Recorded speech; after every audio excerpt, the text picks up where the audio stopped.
excited to spend this day with you. Kick off the week.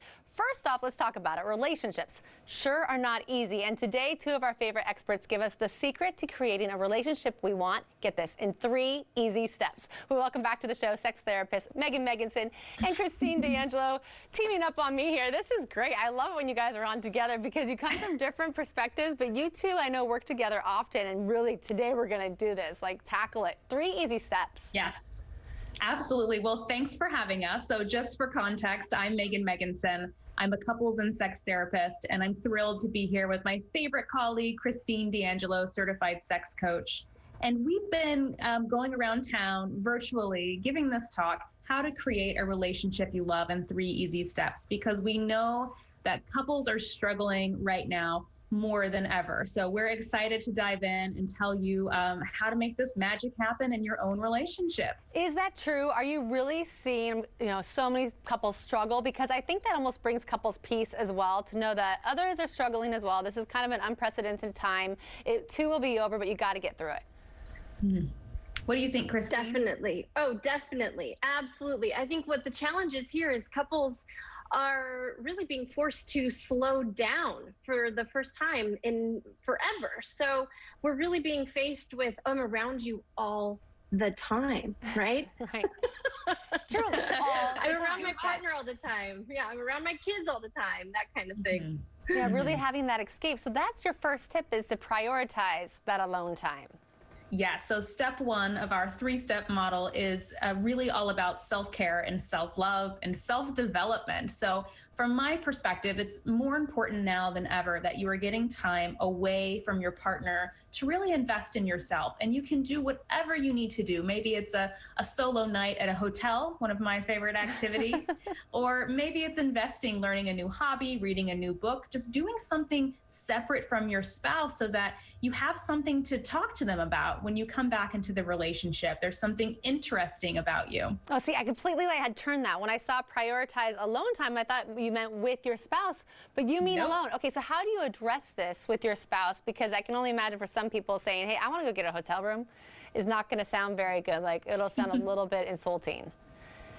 Well, I think it's important to sit a partner down and really have an open discussion about what are the benefits to the relationship for experiencing alone time. So being a more interesting partner, coming back, having something to talk about, which is what Megan said, but also what a wonderful feeling to miss your partner right now. I went away for a hotel night, came back, and I was like, oh my gosh, this feels amazing. I missed you. I missed missing you, right? Forgot I still liked you.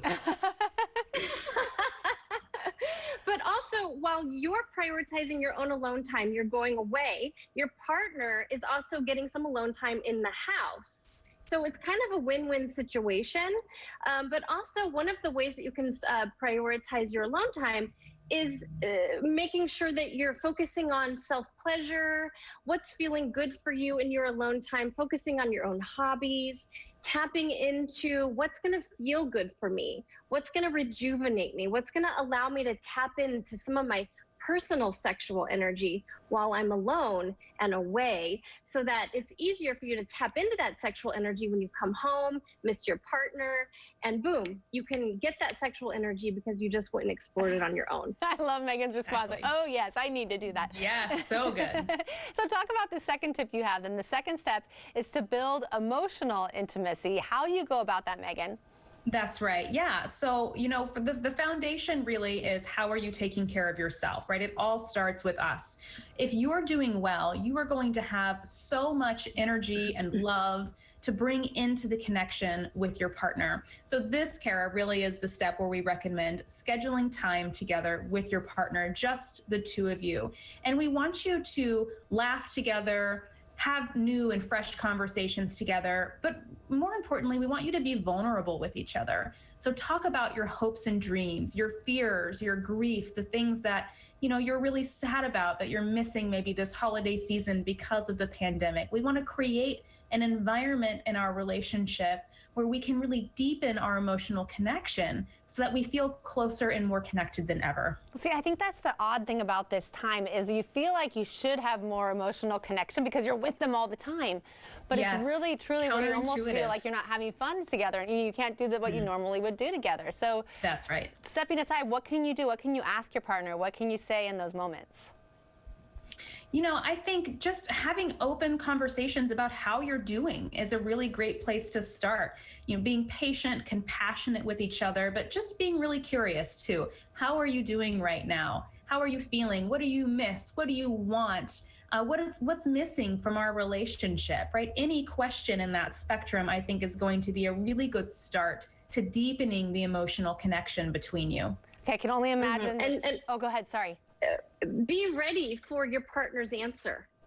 That's yes. a great tip. I mean, that truly is, right? I mean, you're asking, you're doing the right things, but you have to be ready for it. Yeah, absolutely. This third one I know goes out to you, Kristine. Probably to you, Megan, too, but I know she's the one that makes me blush. To invite physical intimacy in is your third step. Yes, I always say to my clients, it's time to redefine what sex means to you as a couple. A lot of people kind of get this narrow view of what sex should be or how I should show up sexually for my partner.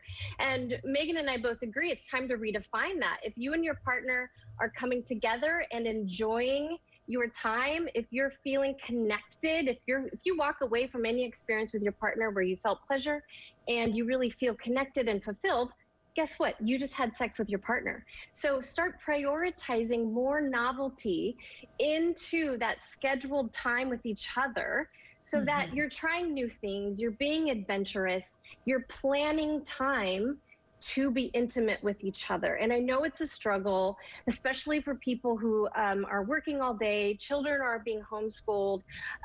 You are then, doing second and third shift with your family. And then by the time night rolls around, you're just exhausted, right? Does that sound familiar? A little bit, yeah.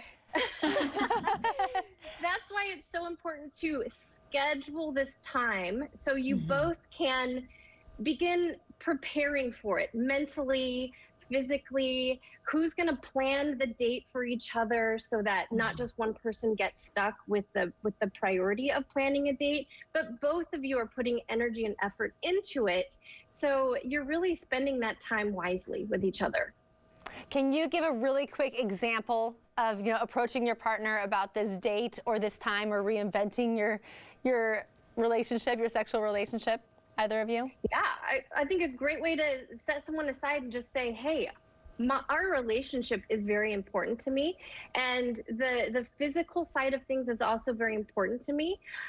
Here are some ways that I would like to see improvements. Here's some areas. I would like more physical touch in our relationship. How do you feel about spending 15, 20 minutes per person, just spending time giving each other massage? I guarantee the answer would be like, sure, got it. No way, I can definitely do that. All possible. Thank you so much, you two. You're welcome. Thank you for so having much. us. Oh, absolutely. And we'll have more information about Megan and Kristine's relationship and each of them and their advice on our website at KATU.com. Do not go away. We'll be back with more Afternoon Live right after this.